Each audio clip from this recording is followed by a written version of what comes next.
કિસાન મિત્રો નમસ્કાર, હું ઈશ્વર પટેલ, ગામ રતનપુર, તાલુકો ઈડર, જિલ્લા સાબરકાંઠા. આજે આપણે high carbon fertiliser, organic fertiliser એના વિશે આપણે ચર્ચા કરીશું. એને કેવી રીતે આપણે બનાવી શકીએ અને એના ઉપયોગથી આપણને શું શું ફાયદા થાય, તો એના વિશે આપણે અગાઉના જે વિડીયો છે એની અંદર આપણે ચર્ચા કરેલી છે કે ભાઈ હાઈ કાર્બન આપણા ખેતી માટે શા માટે જરૂરી છે. કારણ કે આ જે ઓર્ગેનિક ખેતીની અંદર તો કાર્બન કન્ટેન્ટ જરૂરી જ છે, ઓર્ગેનિક કાર્બન, પણ કેમિકલ ફર્ટિલાઇઝર જે કેમિકલ ખેતી જે કરી રહ્યા છો તો એની અંદર પણ ઓર્ગેનિક કાર્બનનું ખૂબ જ મહત્વ છે. કારણ કે 0.5% એટલે કે 100 કિલોએ 500 ગ્રામ ઓર્ગેનિક કાર્બન તમારા જમીનની અંદર નહીં હોય તો તમારી જમીન બંજર થઈ ગઈ કહેવાય. એની અંદર તમે ગમે તેટલું યુરિયા ડીએપી વાપરશો તો પણ તમને એનું પરિણામ નહીં મળે. તો બંને પ્રકારે ઓર્ગેનિક ખેતી કરે છે એના માટે તો ખૂબ જ અતિ મહત્વનું છે, પણ જે લોકો કેમિકલ ફાર્મિંગ કરે છે એના માટે પણ ઓર્ગેનિક કાર્બન હોવો જરૂરી છે. તો એના માટે આપણે આજે કેવી રીતે બની શકે એની ચર્ચા કરી રહીએ છીએ. તો પહેલી વસ્તુ તો તમે જે કંઈ ઓર્ગેનિક કાર્બન છે તો એ દરેક જે સડે એ દરેક વસ્તુની અંદરથી બનાવી શકો છો, પણ આપણે જે બનાવી રહ્યા છીએ એ ગાયના ગોબરમાંથી જ બનાવીએ છીએ. એની અંદર બે એડવાન્ટેજ રહે છે. એક તો એની અંદર વિવિધ પ્રકારના બેક્ટેરિયા એની અંદર અવેલેબલ હોય છે, એટલે કે એ ઇઝીલી અને ઝડપથી એ બની જાય છે. તો એની અંદર આપણે શું કરીએ છીએ કે દેશી ગાય, એ ગાયને માટે આપણે એને ઓર્ગેનિક ખાવાનું પણ આપીએ છીએ. એના માટે વોટર જે ચિપ્સ બનાવેલી છે તો એનાથી એ જે પાણી છે એ વરસાદના પાણીની અંદર જેમ આપણને 1 લાખથી વધુ પ્રકારના જુદી જુદી પ્રકારના જે બેક્ટેરિયા છે, સૂક્ષ્મ જીવાણુઓ છે, એ એની અંદર મળે છે અને એ પાણી પીવાથી આપણને ઔષધિનું કામ કરે છે. તો એના માટે આપણે એક ગાયના ગોબરના બેક્ટેરિયામાંથી જ બનાવેલી એક ચિપ્સ છે, એ ચિપ્સ અંદર પાણીની અંદર મૂકીએ તો એ પાણી જે છે એ વધુ મતલબ જુદી જુદી પ્રકારના બેક્ટેરિયાવાળું, એટલે કે વરસાદના પાણીને જેવું એ પાણી આપણી ગાય પીશે એટલે એની તંદુરસ્તી સારી રહેશે, એ ઓર્ગેનિક ખાશે. બીજું કે 921 પ્રકારની જડીબુટ્ટીઓ પણ એને આપણે જ્યારે ખવડાવીશું એટલે કે એ આપણી જે વિવિધ પ્રકારની જે વનસ્પતિ છે, વિવિધ પ્રકારની જડીબુટ્ટી છે, એનો અર્ક હોય અને એ આપણે એને ખવડાવીએ તો શું છે કે એનું જે પાચન સારું થાય. બીજું કે એની અંદર જે ડિટોક્સિફિકેશન છે એટલે કે ઝેર એની અંદરથી નીકળી જાય, એટલે એ જે ગાય છે એના ગોબરની અંદર ઉત્તમ પ્રકારનું ગોબર મળે, વિવિધ પ્રકારના બેક્ટેરિયા એની અંદરથી પેદા થાય અને એ બેક્ટેરિયાનો આપણે બેક્ટોલાઇઝર એટલે કે લિક્વિડ ફર્ટિલાઇઝરમાં પણ આપણે એનો ઉપયોગ કરીએ છીએ અને લિક્વિડ ફર્ટિલાઇઝર એના માટે ખૂબ જ જરૂરી છે. તો જે ગાયનું ગોબર છે એને આપણે મતલબ એક રીતે ઢગલો બનાવવાનો હોય.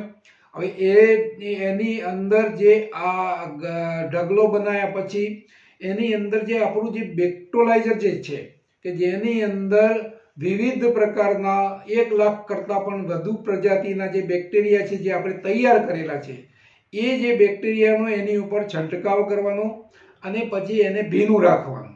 એટલે એ બેક્ટેરિયા જે એની અંદર ઓલરેડી છે અને બીજા જે બેક્ટેરિયા છે કે જે આપણું જે ગોબર છે એ ગોબરની અંદર બધા બેક્ટેરિયા આની અંદર જશે. એ ખાતરની અંદર જે છે એ એનું જે કંઈ બાકી હશે એ પણ એનું પાચન કરશે, સડશે અને એ કાર્બન જેમ જેમ એ બીજું બાકીનું જે છે એ ખાશે અને કાર્બનના પર્સન્ટેજ એની અંદર વધશે. અને એ જે ખાતર આપણું તૈયાર થયું એ ખાતરને આપણે તૈયાર કરી અને આપણે આ રીતના 2.5 કિલોની બેગની અંદર આપણે એને પેકિંગ કરીએ છીએ અને એ આપણને સરળતા રહે એટલા માટે. તો આ જે બેક્ટેરિયાવાળું ખાતર છે એનું આપણે નામ આપ્યું છે હ્યુમિલાઇઝર.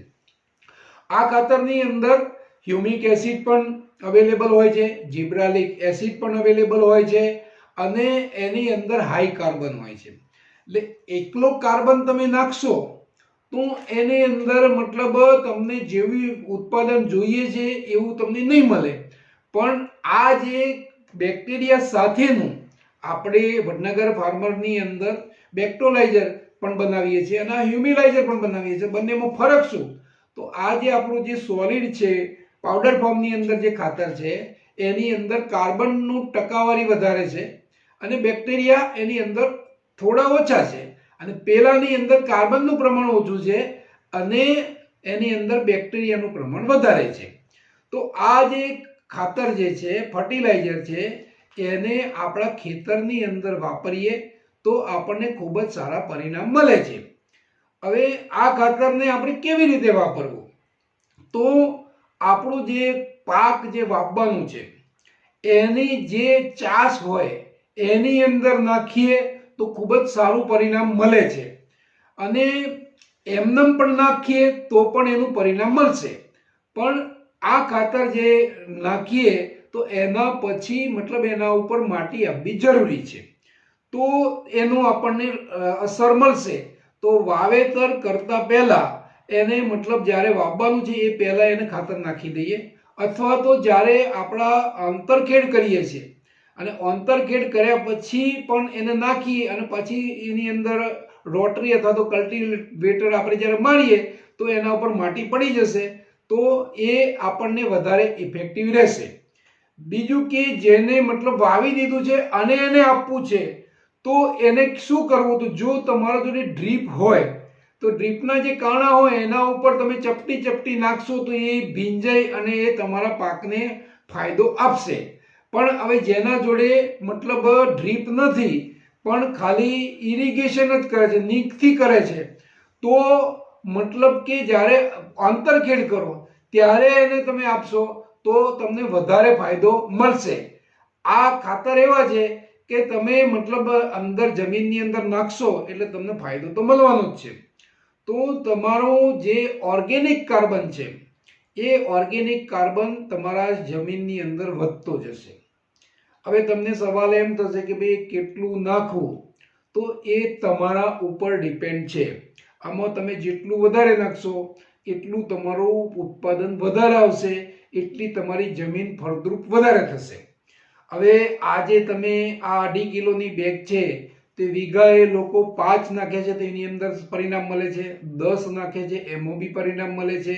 આજે ટમેટાની અંદર પણ સારા પરિણામ મળે છે. 1 એકરની અંદર 10 થેલીવાળાને એનું સારું પરિણામ મળેલું છે, 5 થેલીવાળાને સારું મળેલું છે. પણ આ શું છે કે એ તમારા વિશ્વાસ ઉપર આધાર રાખે છે. આનું અમે નેપિયર ઘાસની અંદર જે ટેસ્ટિંગ કર્યું તો નેપિયર ઘાસની અંદર જે ઉત્પાદન નહોતું મળતું તો એ હવે ઉત્પાદન વધારે આવે છે. તો આની અંદર તમે જે 1 એકરની અંદર કેટલું નાખો તો તમારું બહુ જ ઝડપથી તમારે એને ઓર્ગેનિક વાળું બનાવવું છે અને એને તમારે રિઝલ્ટ ફાસ્ટ લેવું છે. તો શું કરવું? તો આજે તમારા જમીનની અંદર તમારો ઓર્ગેનિક કાર્બન ચેક કરાવવો પડે. ઓર્ગેનિક કાર્બન જો 0.5, 0.6, 0.7 હશે, કારણ કે આજે આપણે જે ઓર્ગેનિક ખેતી નથી કરતા અને આપણે ખાલી કેમિકલ ફાર્મિંગ કરીએ છીએ તો ડેફિનેટલી આપણો કાર્બન જે છે એ 0.5 થી 0.7 ની વચ્ચે જ હશે, એનાથી વધારે નહીં હોય. અને જો વધારે હોય તો એને સારામાં સારું ઉત્પાદન મળતું જ હશે. તો હવે 0.5 થી 0.7 છે અને આપણે લઈ જવો છે 2.5%, એટલે કે 2%નો વધારો કરવો છે. તો 1 એકર જમીનની અંદર આ જે હ્યુમિલાઇઝર છે હાઈ કાર્બન, જેની અંદર 70 થી ઉપર 70 ની આજુબાજુ કાર્બન કન્ટેન્ટ હોય છે, એને તમે 1 એકરની અંદર 4 ટન એટલે કે 4000 કિલો એક જ સામટો તમે નાખી દો અને તમારા જે બેક્ટોલાઇઝર છે લિક્વિડ ફર્ટિલાઇઝર એને તમે સ્ટેપ બાય સ્ટેપ એની અંદર મતલબ નીકની અંદર અથવા તો ડ્રીપની અંદર એને મતલબ તમારા ખેતરની અંદર આપો અને 3 થી 4000 લીટર એની અંદર જાય તો પછી તમારા ખેતરની અંદર ઓર્ગેનિક કાર્બન 2 થી 2.5% આવી ગયેલો હશે અને એ જે ખેતરની અંદર પછી તમે 15 થી 20 વર્ષ સુધી કંઈ પણ ખાતર નહીં નાખો તો પણ તમારી જમીન જે છે એ ફળદ્રુપ રહેશે, એની અંદર ઓર્ગેનિક કાર્બન મેન્ટેન રહેશે અને તમારું ઉત્પાદન બિલકુલ જળવાયેલું રહેશે અને એની અંદર રોગની પ્રમાણ પણ બિલકુલ મિનિમમ થઈ ગયેલું હશે. પણ આજે ખર્ચો એનો વધી જાય તો આપણે સ્ટેપ બાય સ્ટેપ પણ એની અંદર જઈ શકીએ કે ભાઈ આપણે આટલા રૂપિયાનું એની અંદર નાખવું છે અને એ નાખશો એનું પરિણામ તો તમને મળવાનું જ છે. તો તમે એ પ્રમાણે આનું 1 થેલી 2 થેલી 3 થેલી 5 થેલી વીઘાએ તમે તમારી રીતે નક્કી કરીને તમે નાખી શકો છો. પણ નોર્મલી કેટલું, તો તમે વીઘાએ 5 થી 10 થેલી એ તમે એની અંદર યુઝ કરો તો દરેક પાકની અંદર દરેક સિઝનની અંદર તમને રિઝલ્ટ મળશે. પણ જો તમે થોડું વધારે નાખતા જશો તો તમારી જમીન વધારે ફળદ્રુપ થતી જશે અને વધારે ફળદ્રુપ થશે તો તમારી ઉત્પાદકતા વધતી જશે. તો મિત્રો, આ જે હ્યુમિલાઇઝર છે એનું નામ અમે હ્યુમિલાઇઝર આપેલું છે, પણ એની અંદર હાઈ કાર્બન છે અને એની અંદર તમારા હ્યુમિક એસિડ છે, તમારો જિબ્રાલિક એસિડ છે, એ બધી જ પ્રકારના તત્વો એની અંદર અવેલેબલ હોય છે. તો તમે એનો ઉપયોગ કરો અને જે કિસાન મિત્રો આનો ઉપયોગ કરવા માંગતા હોય તો એવા કિસાન મિત્રોને નીચે જે નંબર છે એની ઉપર સંપર્ક કરવો. આભાર.